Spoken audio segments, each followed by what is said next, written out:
a tela.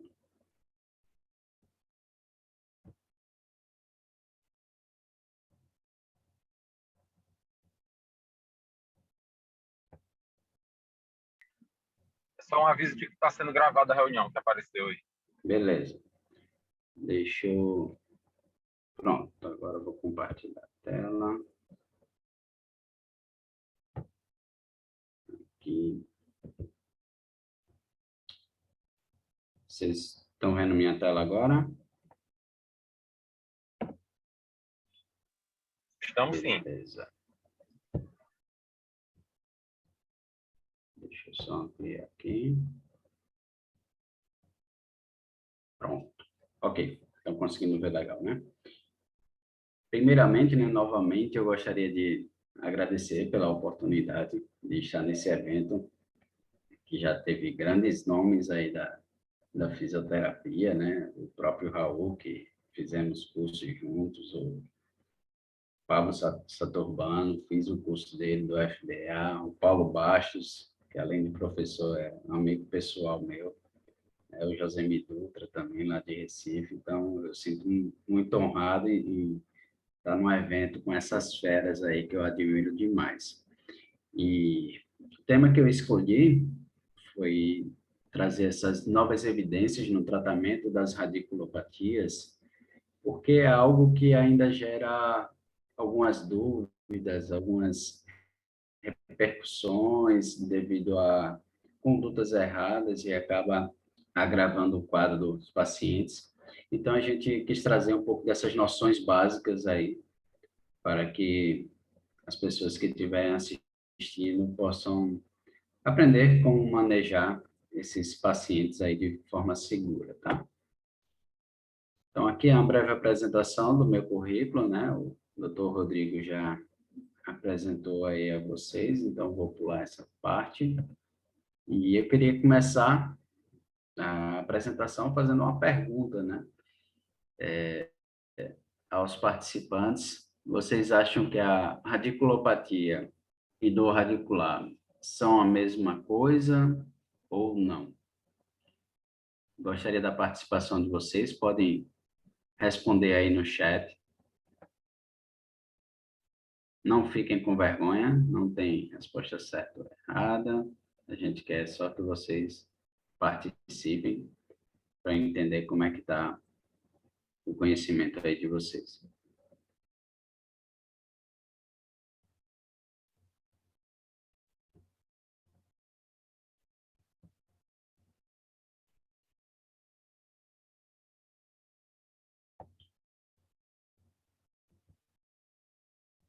Pois bem, só uma pessoa que respondeu, ou só a Ana Raquel? Fica com vergonha, não. Vamos respondendo aí.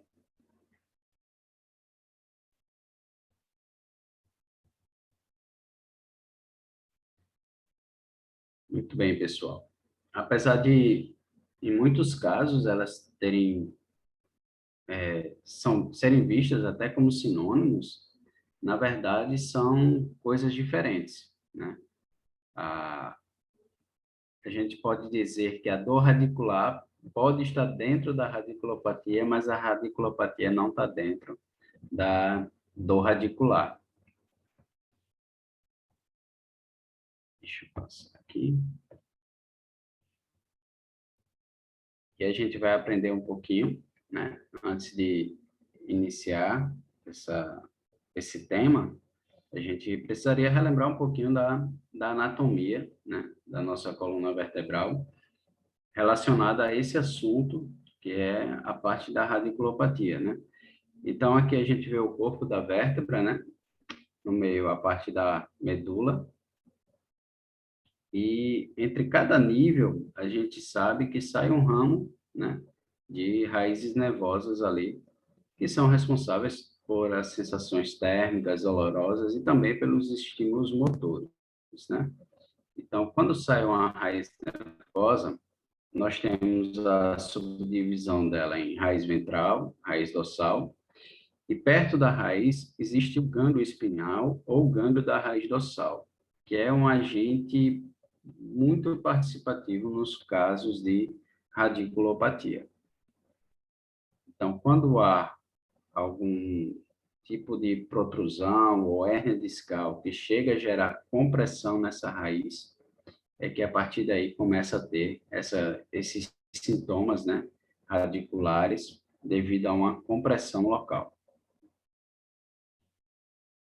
A dor radicular, né, conforme eu falei, ela está dentro da radiculopatia porque ela é definida como uma dor que, quando ocorre a compressão a nível cervical, os sintomas eles vão ser referidos nos membros superiores, na parte lombar, nos membros inferiores, e em alguns pacientes essa dor radicular ela pode ser predominante na coluna, né? Ser mais intensa no pescoço, ser mais intensa na lombar, e em alguns casos ela só dá nas extremidades, não chega a dar na coluna também. Já a radiculopatia, ela faz parte de um grupo, né, de doenças em que geralmente os gânglios da raiz dorsal estão adversamente afetados pela compressão, podendo ser devido a uma hérnia de disco ou por uma estenose, que geralmente ocorre a estenose foraminal nesses casos, e vão ter geralmente um padrão de um dermátomo, né? Mas, ao contrário da radiculopatia, da dor radicular, perdão, a radiculopatia, para ser considerada como uma radiculopatia, obrigatoriamente o paciente ele tem que apresentar uma perda de força e ou da sensibilidade. Então, se ele só sente uma dor radicular, mas não há nenhum quadro de perda de força, de parestesia ou perda de sensibilidade, então a gente classificaria apenas como dor radicular e não radiculopatia. Por isso que eu falei para vocês que a dor radicular ela está dentro da radiculopatia, mas a radiculopatia não está dentro da dor radicular. Geralmente, a radiculopatia ela ocorre de uma forma de natureza mecânica, né? Através de uma compressão das estruturas nervosas, mas também pode ocorrer devido a um processo inflamatório, em que vai haver uma inflamação na raiz. A raiz, quando há um processo inflamatório, há um processo de edema, ela aumenta o seu volume, e aí acaba gerando essa compressão devido à inflamação, não só pela parte da compressão mecânica. E o que ocorre nesses casos de radiculopatia, em que geralmente o componente inflamatório está associado, é que, após uma lesão mecânica, né, essa lesão mecânica pode ser simplesmente só pela lesão causar dor, mas também a lesão mecânica pode levar a um aumento da pressão intraneural ali nas raízes nervosas. Esse aumento da pressão vai gerar uma isquemia, que a gente sabe que processos isquêmicos também produzem a dor. Quando há presença de isquemia, pode ocorrer também danos neuronais, né? A parte de degeneração valeriana. E a partir daí, desses danos neuronais, também vão levar a dor. Já quando a lesão é de natureza química, a dor é de origem da inflamação. Então, a gente vê que, de forma mecânica, existem vários fatores que podem ocasionar a dor. E quando a lesão é simplesmente química, todo o problema é ocasionado pela inflamação. E os pacientes que apresentam esse tipo de lesão de natureza química, eles se dão muito bem, respondem muito rápido com os fármacos, né? Geralmente são utilizados corticoides nesses pacientes. Os mais famosos são diprospan ou a beta-30, e aí consegue dar uma boa resposta no caso desses pacientes. Aqui tem um esquema de um artigo, que é a neurofisiologia da radiculopatia, e que ele demonstra bem como é que ocorre mais ou menos esse processo, né? Então, imagina que há uma compressão por uma hérnia de disco, né? Pensando aqui a partir da raiz do gânglio dorsal. E aqui, nesse pequeno ponto, ocorre uma série de eventos.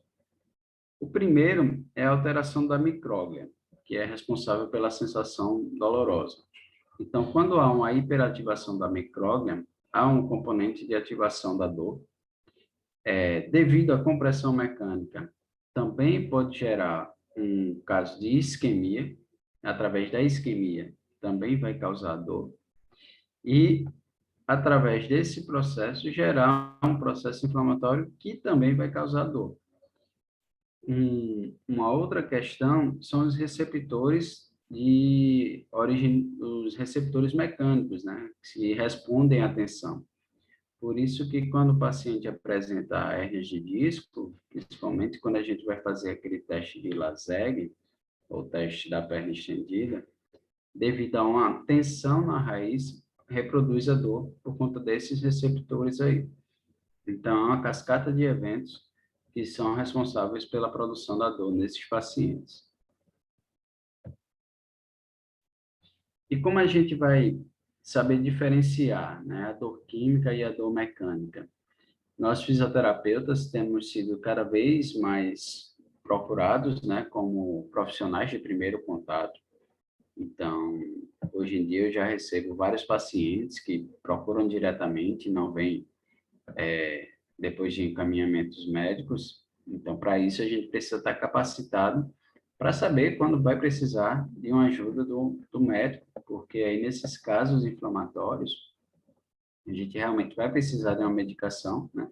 E que aí é a área dos médicos, ele entende bem qual tipo de medicação vai ser indicada para cada caso do paciente, né?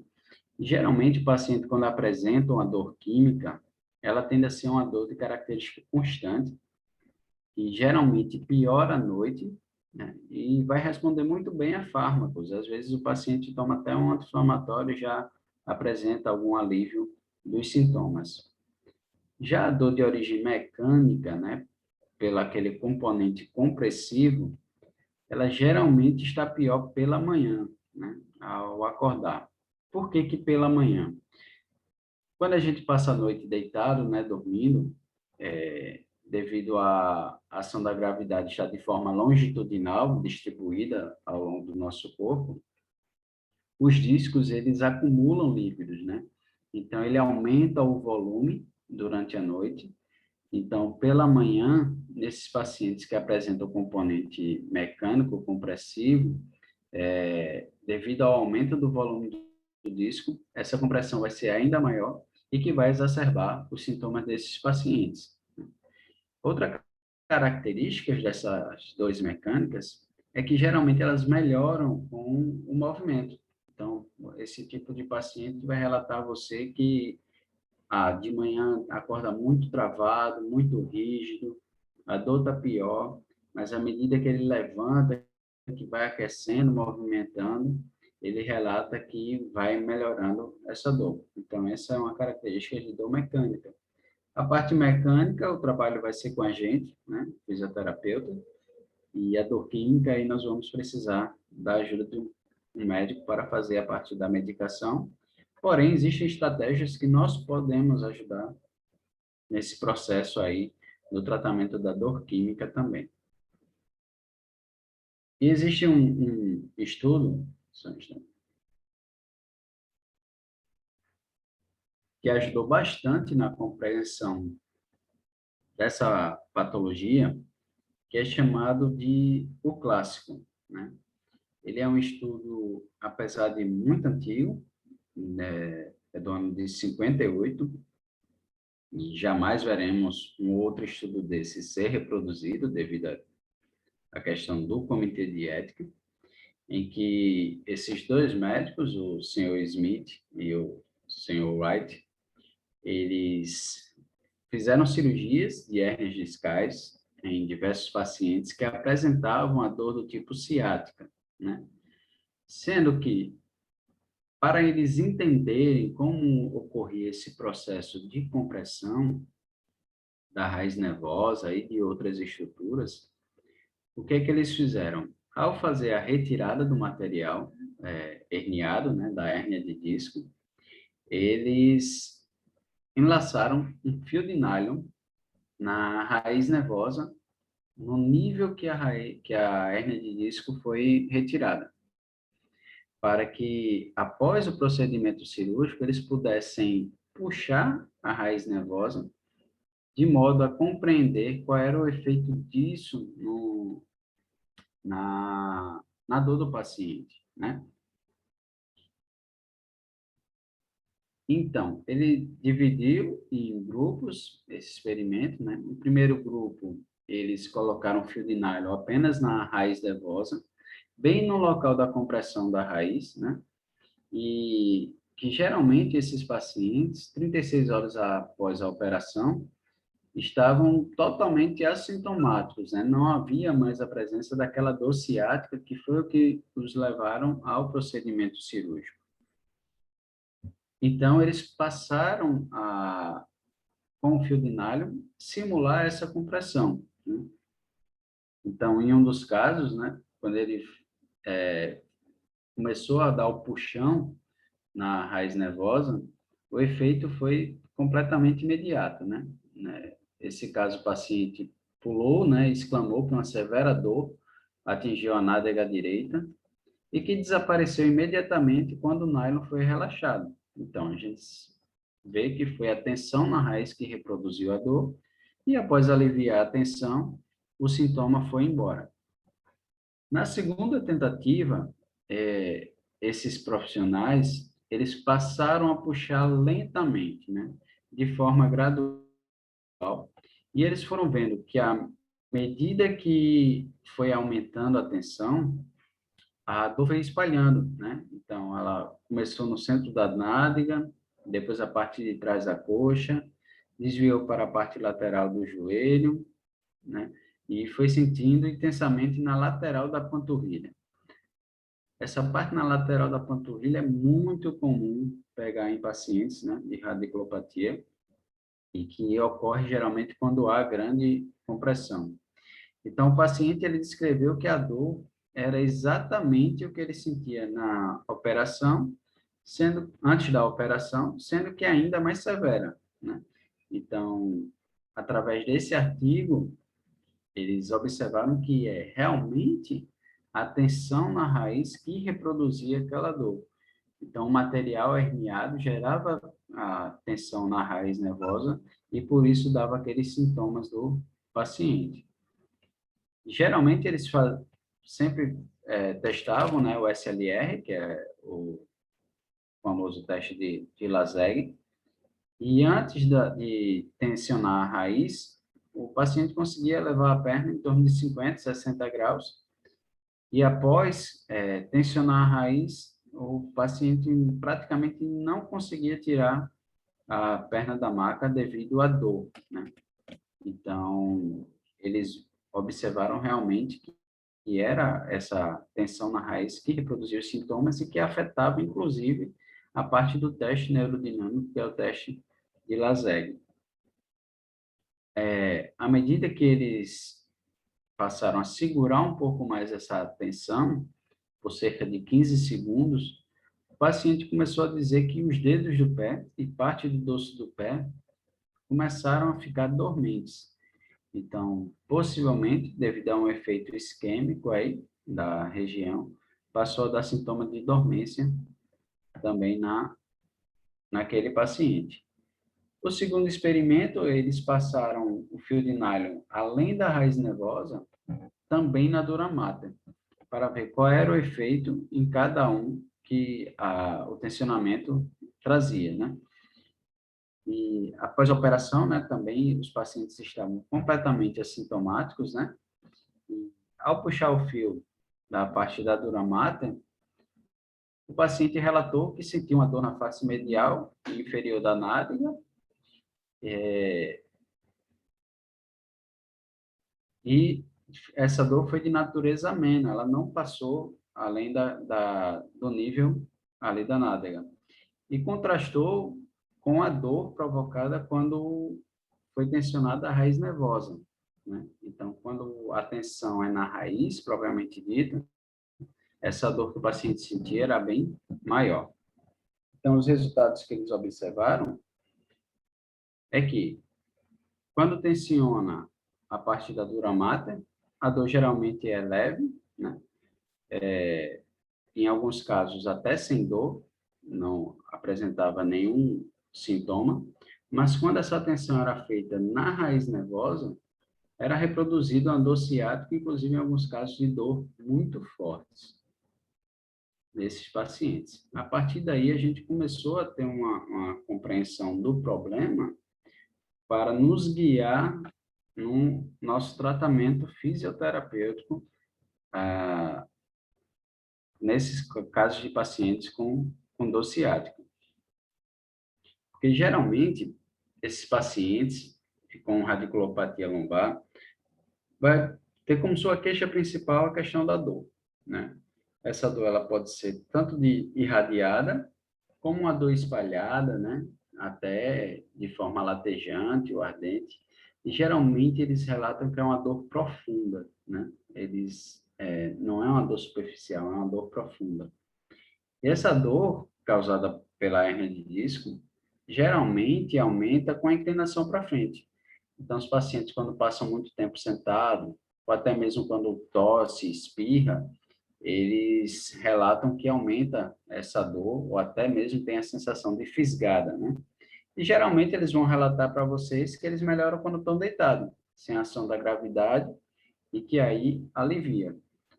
Já quando essa compressão ocorre devido a uma estenose, esses pacientes geralmente vão sentir alívio justamente quando eles fletem, né? É aquela famosa marcha de carrinho do supermercado, né? Esses pacientes com estenose, eles tendem a andar com o corpo fletido. Então, eles relatam que sentado não sente absolutamente nada, mas ao ficar muito tempo em pé, passar algum tempo caminhando, os sintomas aparecem, eles têm que parar e sentar para ter os sintomas aliviados. Então, essa é uma diferenciação, né? No caso de estenose, infelizmente nós não temos muito o que fazer, seria caso realmente cirúrgico, mas na parte da hérnia discal, em cerca de 80% dos casos, o tratamento fisioterapêutico é bem efetivo. Além da dor, né, no caso da radiculopatia, os pacientes podem sentir a parestesia, né, ao longo dos dermátomos, embora que os dermátomos, de acordo com as últimas evidências, eles não são totalmente confiáveis, né? Há diferença até entre os autores, sendo que até hoje o mais aceitado é o dermátomo de S1, em que há uma concordância entre os autores. Porém, a parte dos miótomos parecem sim ser condizentes com o nível, né, de acordo com os testes que realizamos. Eles costumam dizer que os sintomas positivos da radiculopatia são a dor e parestesia. E o que seria sintomas positivos? Eles ocorrem devido a uma exacerbação, né, uma hiperestimulação no local. Enquanto que a fraqueza e dormência são considerados como sintomas negativos, ou seja, os sintomas negativos ocorrem devido à diminuição, né, do disparo neural, ocorrendo até por lesão neuronal lá no local das fibras lá. Então, é muito comum nesses pacientes com radiculopatia, quando estão numa crise, eles se apresentarem desta forma aqui, né, na forma de um pouco torto, inclinado. Isso é quando o paciente entra em shift, né? Nesse caso, isso foi um paciente que eu atendi recentemente. Ele chegou no consultório de cadeira de rodas, porque não aguentava passar muito tempo em pé. E quando ficava em pé, ele ficava inclinado desse jeito. No caso dele, era um shift que a gente chama de ipsilateral, ou seja, o lado que ele inclina era o mesmo lado da perna que doía, no sintoma do membro inferior. E durante a sessão, né, foi na mesma sessão, nós conseguimos aliviar a compressão e ele já conseguiu ficar alinhado aí durante a mesma sessão, seguindo a linha de raciocínio que eu vou explicar para vocês aqui. Isso ocorre também na parte da região cervical. Então, da mesma forma da lombar, a cervical também pode ocorrer um nível de compressão que causem essa deformidade, né? O famoso torcicolo aqui. E também, durante uma sessão, dá para a gente corrigir, na maioria dos casos, seguindo a linha de raciocínio que eu vou passar. E por que as pessoas ficam tortas assim? Na verdade, o corpo da gente ele é muito inteligente, né? Então, ele tenta adotar todas as posturas e movimentos que vão naturalmente aliviar um pouco dos sintomas. No caso desses pacientes, como há uma compressão na raiz, uma compressão mecânica, ao inclinar para um lado, ele gera uma folga nessa compressão e aí ele consegue diminuir esse sintoma na perna.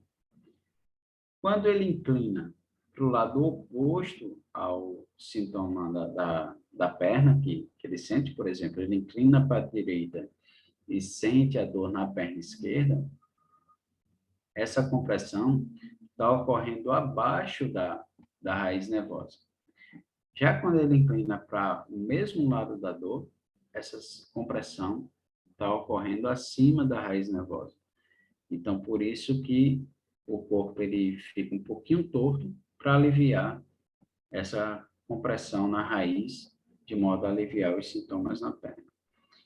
Existem manobras específicas para fazer essa correção de shift, sendo que em muitos casos os pacientes não toleram, né, essa posição na carga, que é a correção do shift, e podem até sentir uma dor do tipo lacinante mesmo, né, uma dor intensa, ao fazer essa correção e exacerbar o sintoma do paciente. Então, tem que ser feito com muito cuidado para não causar dor. E o que é que nós vamos fazer na avaliação desses pacientes?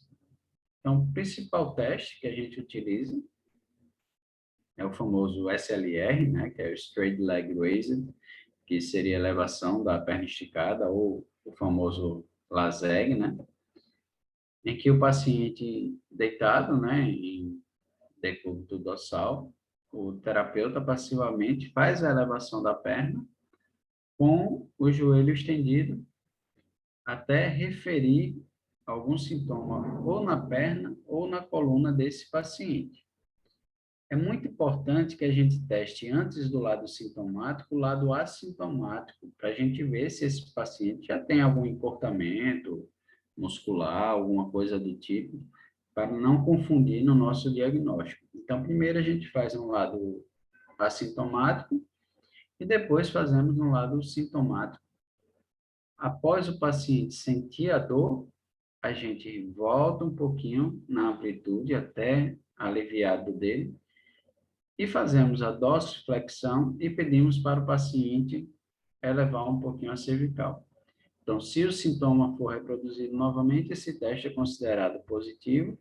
Há uma compressão no nível da raiz que está resultando nos sintomas dele radicular. Um outro teste muito utilizado é o SLAMP, né? E o paciente sentado, fletido, relaxado, né? Faz a flexão da cabeça e nós pedimos para ele fazer a extensão do joelho, né?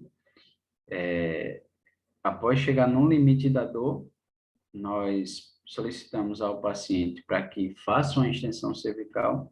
Se o sintoma for aliviado, então quer dizer que é ocasionado pela tensão na raiz, né? Então, quando a gente faz esse movimento, a gente gera uma folga lá na dura mater, na raiz nervosa, e por isso a gente considera o teste como positivo. Já para os membros superiores, nós vamos ter o teste, que é o teste do nervo mediano, né? Em que nós fazemos uma flexão, uma abdução do ombro, né? A 90 graus, flexão do cotovelo, e uma extensão de punho, né? Então, nós devemos fixar todos os dedos do paciente, fazendo uma extensão do punho. A partir deste ponto, nós fazemos uma rotação externa do punho, nós fazemos uma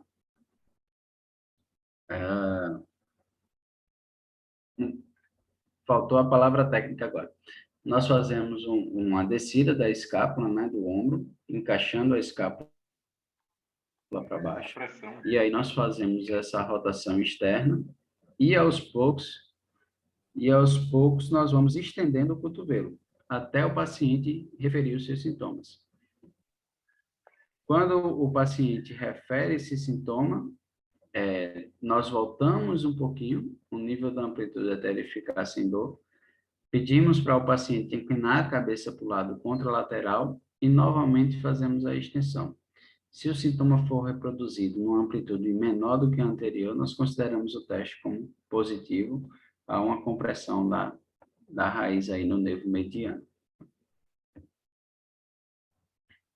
Na nossa avaliação também, é muito importante a gente ver nos casos de radiculopatia a avaliação dos miótomos, que seria a gente testar a força muscular desses segmentos do paciente, né? Então, a flexão do quadril, nós teremos a raiz de L2, né? Extensão do joelho, raiz de L3, a dorsiflexão, raiz de L4, e a parte de eversão dos pés, ali a raiz de L1.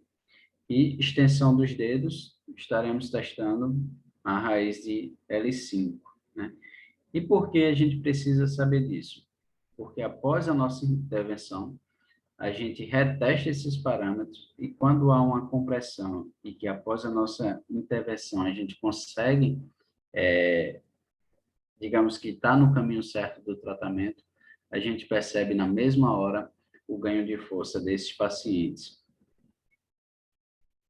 Na região cervical, né, nós temos os testes da raiz de C1 e C2, que seria a flexão do pescoço, C3, a inclinação lateral, C4, teremos a elevação dos ombros, e C5, a abdução dos ombros. C6 seria a flexão dos cotovelos, C7, extensão dos cotovelos, né? Principalmente parte de tríceps ali. C6 também nós testamos através da extensão do punho e flexão do punho C7. Então, é muito importante a gente saber desses testes, porque no mês passado aconteceu um caso desse tipo de radiculopatia cervical comigo. Eu atendo numa clínica ortopédica, né? Então, lá na clínica tem mais de 15 ortopedistas e eu atuo na clínica lá como fisioterapeuta. E um desses ortopedistas recebeu um encaminhamento já de outro ortopedista, em que chegou para ele com um diagnóstico de epicondilite. A paciente tinha uma dor aqui na parte da lateral mesmo, na região de extensores de punho e dedos, uma dor constante. E já tinha tomado anti-inflamatório, já chegou até a fazer infiltração e nada resolvia dessa paciente. E ao chegar nesse ortopedista da clínica, ele identificou que o quadro clínico não parecia com epicondilite. Então, ele solicitou que eu avaliasse ela. E aí, quando a gente foi fazer esses testes, primeiro de tensão neural, ali o teste do mediano, a paciente só dobrava até aqui. Ela não aguentava estender mais que isso, porque dava uma dor intensa na parte da cervical e na parte do antebraço.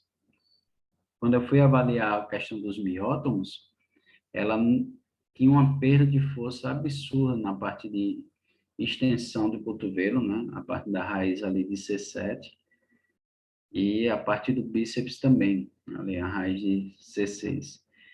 E após fazer esses testes, né, eu avaliei rápido ela entre um paciente e outro, que ela tinha acabado de sair da consulta com ele, e conversei com ele e disse, ó, aí isso aí tá parecendo uma radiculopatia, tem alguma hérnia de disco aí na região cervical, e cheguei até a brincar com ele, digo, ó, vai ser C6 e C7 aí, a compressão da hérnia. Aí, uma semana depois, saiu o exame, né? Ele passou ressonância magnética e eletroneuromiografia. E aí, quando chegou a parte do exame, que ela mandou para ele, né? E aí ele mandou para mim o exame. Aí ele disse, acertou em cheio, porque estava lá no diagnóstico, na hérnia de disco, nos níveis C6 e C7, né? E na parte da eletroneuro, mostrando uma perda do sinal eletroneuromiográfico das raízes de C6 e C7. Então, foi ótimo saber disso, porque acabei ganhando os pontinhos aí, né? E acertar em cheio só com a avaliação clínica o que é que estava acontecendo ali com a paciente. Então, continuando, né? A raiz de C8, a gente testaria com abdução dos polegares, né? A questão de C8 é muito de autor para autor, né? Geralmente é T1 por ali. E a partir de T1 seria a abertura dos dedos. Nós resistimos à abertura dos dedos aí. Então, já falei um bocado. Eu queria ouvir de vocês quais seriam as opções de tratamento que nós temos aí para esses pacientes com radiculopatia. Podem botar aí no chat, o que é que vocês acharam? Se é mobilização neural, se é manipulação, laser, ultrassom, o que é que vocês acham que é indicado como recurso terapêutico no tratamento dessas patologias?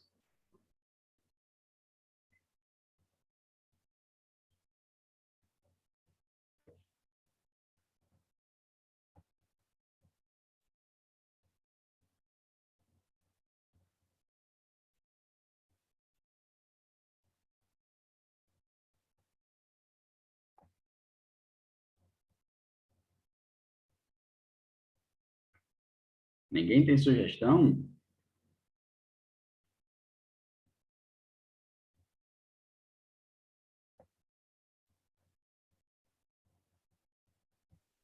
Bora lá, pessoal. Aproveita que um congresso desse com a proximidade dessas com um palestrante não é fácil, não. Bora aproveitar para aprender. A Erika já falou aí, ó. Mobilização neural.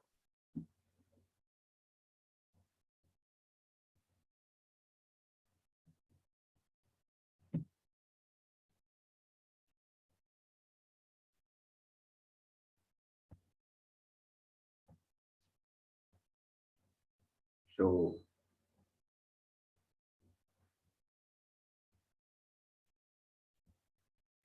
Muito E bem. a única que arriscou ainda. E a É a única Erika. que arriscou. Legal. Na faculdade, o que é que vocês viram lá de tratamento? O que eu Será que eles não vi, aprendem mais TENS, não? o que eu vi na minha época, né? Eu me formei em 2009, a gente utilizava TENS, ultrassom, a parte do ondas curtas, quando muito falava em exercício de Williams, eu acabei lascando 2 pacientes lá na clínica, nunca mais eu faço esse exercício de Williams. E agora eu compreendo o porquê, o que é que aconteceu com aqueles pacientes ali. Mas vamos lá, vamos tocar o barco aqui.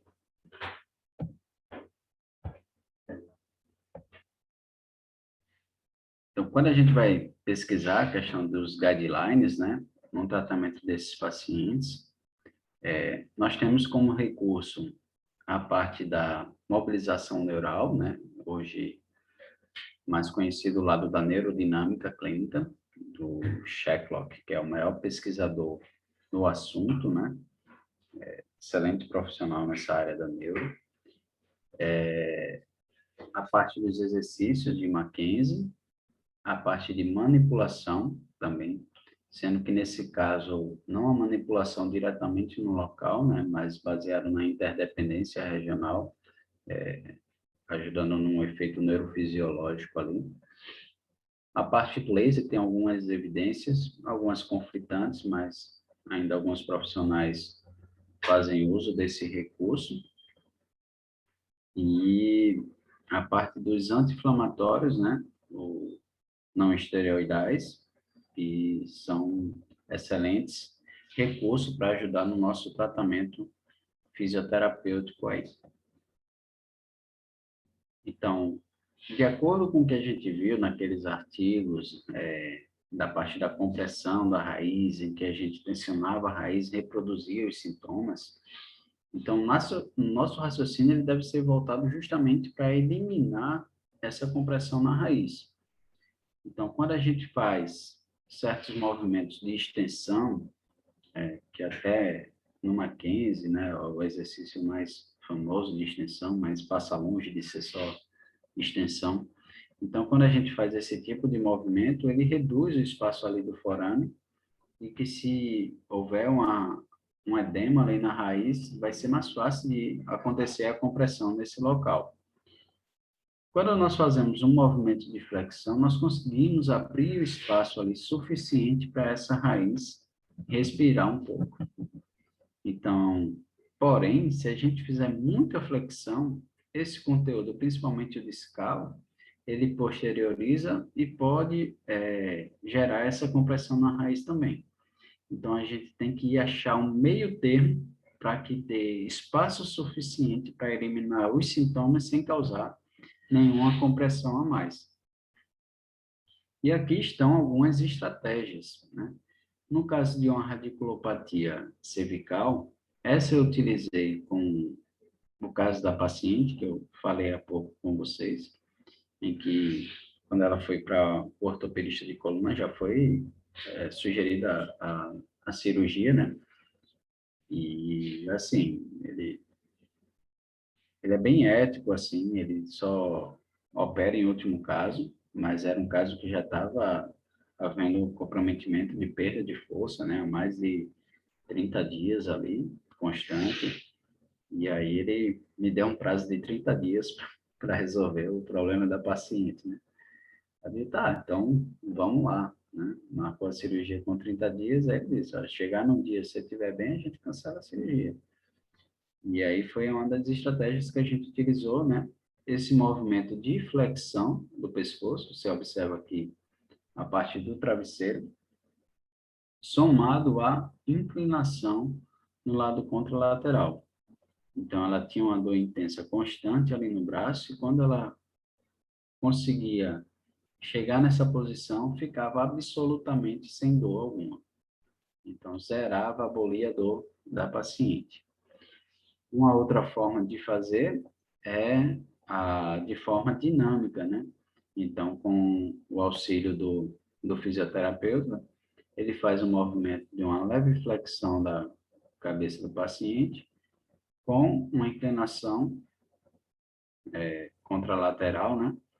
E ele ainda apoia a questão dos dedos de forma a fazer um glide, né? Lateral para o lado da dor. Então, é uma outra forma da gente aliviar a compressão ali no local. E o que é que vai guiar a gente nesse tratamento? O sintoma do paciente. Então, você pode tentar fazer um movimento de flexão e lateralização até que o sintoma seja reduzido ou completamente abolido. Para a região lombar, nós também temos esse tipo de adaptação. Essas são imagens do livro do Shacklock, de Neurodinâmica. Então, deita o paciente em decúbito lateral, né? O lado sintomático está para cima. Nesse caso, ele fez o auxílio ali de um rolinho, né? Na parte lombar, de forma a abrir espaço lateralmente. Ou com a perna pendurada fora da maca.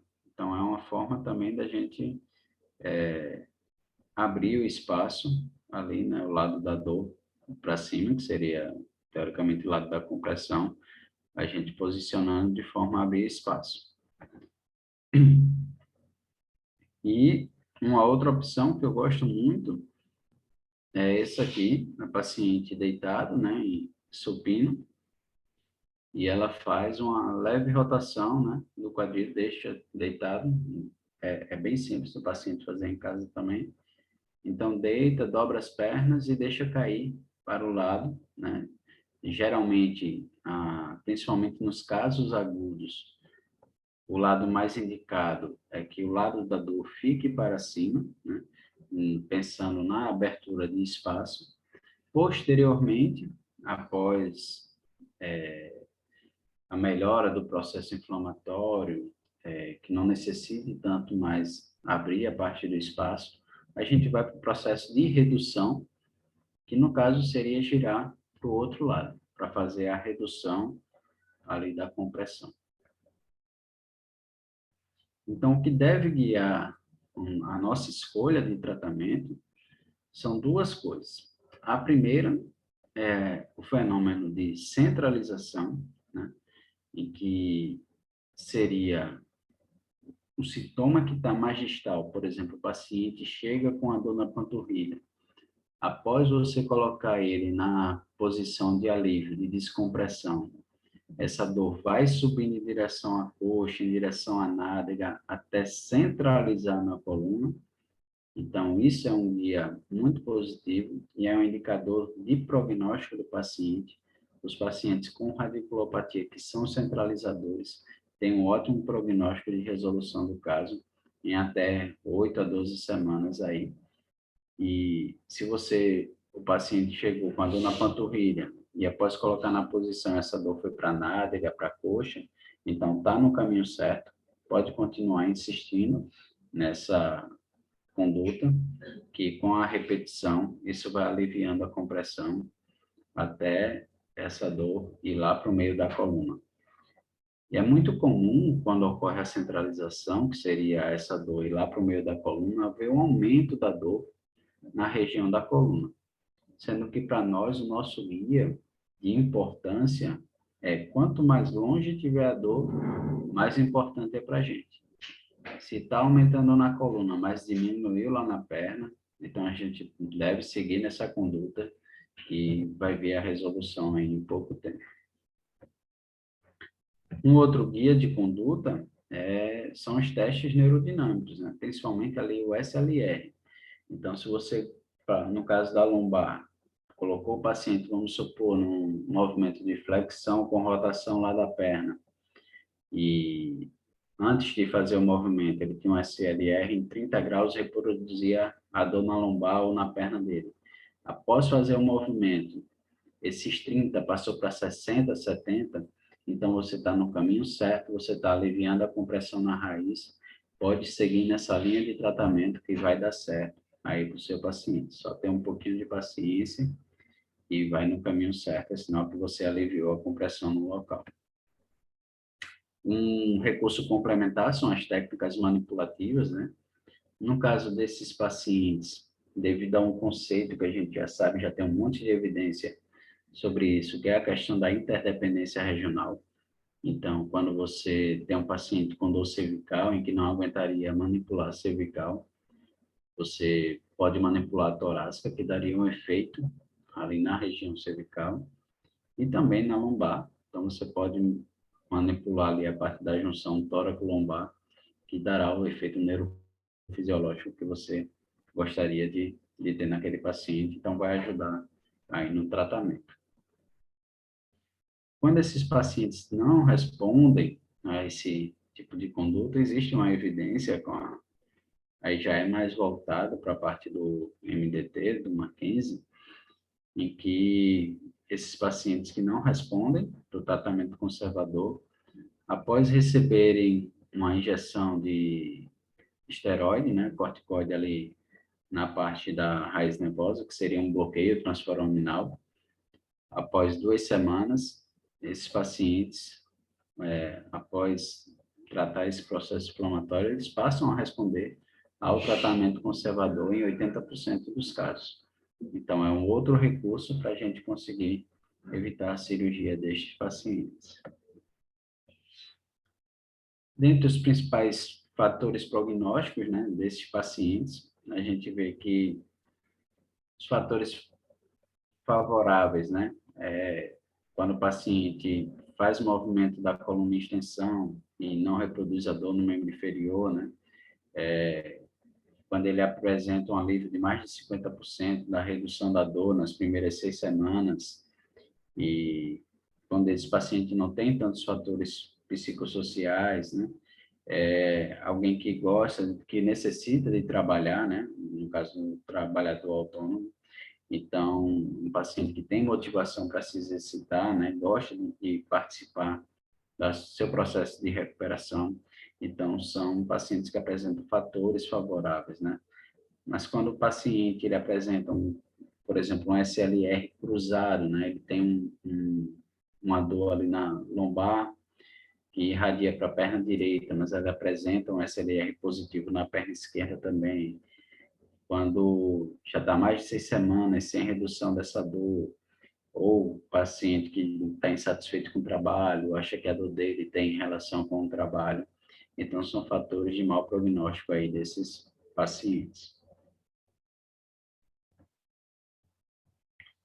E como profissionais de primeiros contatos, nós devemos estar atentos às bandeiras vermelhas, né? Onde devemos ficar alerta. Então, os pacientes que nos procurarem, né, com esse quadro de dor e que apresente dificuldade miccional, perda de controle dos esfíncteres, né, tanto a parte de xixi quanto de fezes, a parte da dormência em cela. Então, são casos de suspeita de patologia grave, né? E aí a gente deve realmente encaminhar para urgência o mais rápido possível. Então, quem desejar receber o material que eu utilizei, tá? É só entrar em contato comigo que a gente envia para vocês. E eu acho que é isso, né? Que eu tinha para apresentar para vocês hoje. Espero que não tenha ficado tão corrido, que tenha sido interessante. E gostaria de deixar essa mensagem, né? Que a mudança não virá se esperarmos por outra pessoa ou outros tempos. Nós somos aqueles por quem estávamos esperando. E nós somos a mudança que procuramos. Então, muito obrigado aí pela atenção de vocês. Estou à disposição aí para responder qualquer dúvida, qualquer comentário.